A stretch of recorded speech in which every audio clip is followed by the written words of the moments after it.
इस वीडियो में हम जानेंगे कि महारथी कर्ण के पराक्रम को देखकर युधिष्ठिर रोने लगते हैं और चिंता में डूब जाते हैं, क्योंकि भगवान श्री कृष्ण और अर्जुन के होते हुए भी कर्ण पांडव सेना का विनाश करते हुए घटोत्कच का वध कर देते हैं और अर्जुन कुछ नहीं बिगाड़ सके कर्ण का। तब महर्षि व्यास युधिष्ठिर से कहते हैं कि सौभाग्य की बात है कि अर्जुन और कर्ण का आमना सामना होने के बावजूद भी अभी तक अर्जुन जीवित हैं, क्योंकि कर्ण अति प्रचंड रूप से अपना वेग प्रकट करता है और उस वेग को कोई भी सह नहीं सकता है। ये पूरा घटनाक्रम जानने के लिए आप हमारा वीडियो पूरा देखिएगा। नमस्कार मित्रों, मैं हूं आपका दोस्त रतन सिंह और आप देख रहे हैं हिस्ट्री फैक्ट।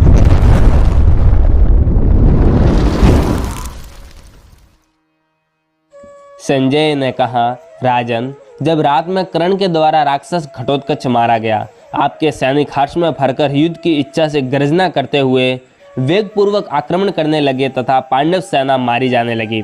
उस समय प्रगाढ़ रजनी में राजा युधिष्ठिर अत्यंत दीन एवं दुखी हो गए। उन महाबाहु नरेश ने भीमसेन से इस प्रकार कहा, महाबाहु, तुम्हें ही दुर्योधन की सेना को रोको। घटोत्कच के मारे जाने से मेरे मन में मोह छा गया है। इस प्रकार भीम को आदेश देकर राजा युधिष्ठिर ने बारंबार सिसकते हुए अपने रथ पर जा बैठे। उस समय उनके मुख पर आंसुओं की धारा बह रही थी। वे कर्ण का पराक्रम देखकर घोर चिंता में डूब गए थे। जनार्दन, जब हम लोग वन में थे उन दिनों महामनुष्य हिडिंबा कुमार ने बालक होने पर भी हमारी बड़ी सहायता की थी। श्री कृष्ण श्वेतवाहन अर्जुन को अस्त्र प्राप्ति के लिए अन्यत्र गया हुआ जानकर महाधनुर्धर घटोत्कच काम्यक वन में मेरे पास आया और जब तक अर्जुन लौट कर नहीं आए तब तक हमारे साथ ही रहा। उन्होंने बहुत ही अच्छी तरह से हमारी सेवा और सहायता की थी। माधव, भीमसेन के बाहुबल और अर्जुन के विचित्र अस्त्र कौशल का अनादर करके कौरव योद्धा अपना पराक्रम प्रकट कर रहे हैं। ये द्रोण, कर्ण तथा राजा दुर्योधन युद्ध में राक्षस घटोत्कच का वध करके बड़े हर्ष के साथ सिंहनाद कर रहे हैं। जनार्दन, हमारे और आपके जीते जी हिडिंबा कुमार घटोत्कच सूत पुत्र के साथ संग्राम करके मृत्यु को कैसे प्राप्त हुआ? श्री कृष्ण, हम सब की अवहेलना करके स्वयं साक्षी अर्जुन के देखते देखते भीमसेन कुमार महाबली राक्षस घटोत्कच मारा गया है। श्री कृष्ण, धृतराष्ट्र के दुरात्मा पुत्रों ने जब युद्ध में अभिमन्यु को मारा था उस समय महारथी अर्जुन वहां उपस्थित नहीं थे। दुरात्मा जयद्रथ ने हम सब लोगों को भी व्यू के बाहर ही रोक लिया था। वहां अभिमन्यु के वध में पुत्र सहित द्रोणाचार्य ही कारण हुए थे। गुरु द्रोणाचार्य ने स्वयं ही कर्ण को अभिमन्यु के वध का उपाय बताया था और जब वह तलवार लेकर परिश्रम पूर्वक युद्ध कर रहा था उस समय उन्होंने ही उसकी तलवार के 2 टुकड़े कर दिए थे। इस प्रकार जब वह संकट में पड़ गया तब कृतवर्मा ने क्रूर मनुष्य के भांति सहसा उसके घोड़ों तथा दोनों पार्श्व रक्षकों को मार डाला।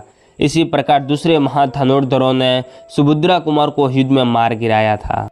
यादव श्रेष्ठ श्री कृष्ण, अभिमन्यु के वध में जयद्रथ का बहुत कम अपराध था, तो भी उस छोटे से कारण को लेकर ही गांडीवधारी अर्जुन ने जयद्रथ को मार डाला है। यह कार्य मुझे अधिक प्रिय नहीं लगा है। यदि पांडवों के लिए अपने शत्रु का वध करना न्याय संगत है तो युद्ध भूमि में सबसे पहले कर्ण और द्रोणाचार्य को ही मार डालना चाहिए। मेरा तो यही मत है। पुरुषोत्तम, ये कर्ण और द्रोण ही हमारे दुखों के मूल कारण हैं।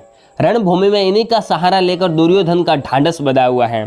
जहाँ द्रोणाचार्य का वध होना चाहिए तथा जहाँ सेवकों सहित सूत पुत्र कर्ण को मार गिराना चाहिए था, वहाँ महाबाहु अर्जुन ने दूर रहने वाले सिंधुराज जयद्रथ का वध किया है। मुझे तो अवश्य ही सूत पुत्र कर्ण का दमन करना चाहिए। अतः मैं स्वयं ही कर्ण का वध करने की इच्छा से युद्ध भूमि में जाऊंगा। महाबाहु भीमसेन द्रोणाचार्य की सेना के साथ युद्ध कर रहे हैं। ऐसा कहकर राजा युधिष्ठिर भयंकर शंख बजाकर अपने विशाल धनुष की टंकार करते हुए बड़ी उतावली के साथ तुरंत वहां से चल दिए।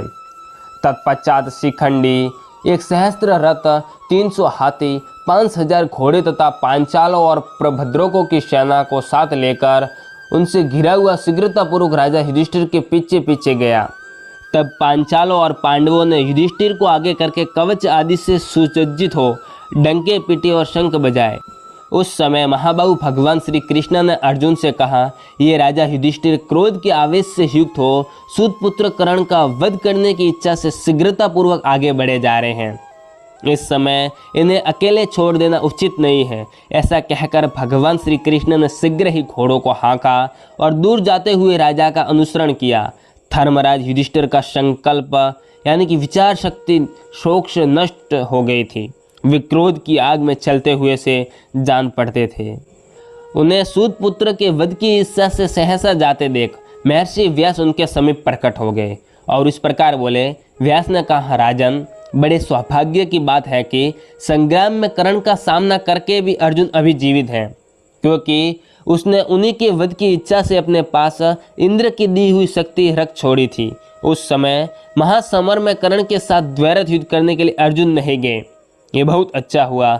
ये दोनों वीर एक दूसरे से स्पर्धा रखते हैं। अतः युधिष्ठिर, यदि ये सब प्रकार से दिव्यास्त्रों का प्रयोग करते तो फिर अपने अस्त्रों के नष्ट होने पर श्रुत नंदन कर्ण पीड़ित हो सम्रांगण में इंद्र की दी हुई शक्ति को नीचे ही अर्जुन पर चला देता। भरत श्रेष्ठ, उस दशा में तुम पर और भयंकर विपत्ति आ पड़ती। मानद, ये हर्ष की बात है कि युद्ध में सूतपुत्र कर्ण ने उस राक्षस को ही मारा है।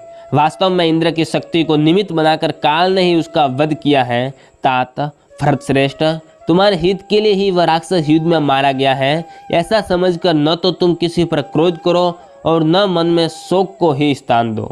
और महर्षि व्यास ने कहा, जिस पक्ष में धर्म है उसी की विजय होती है।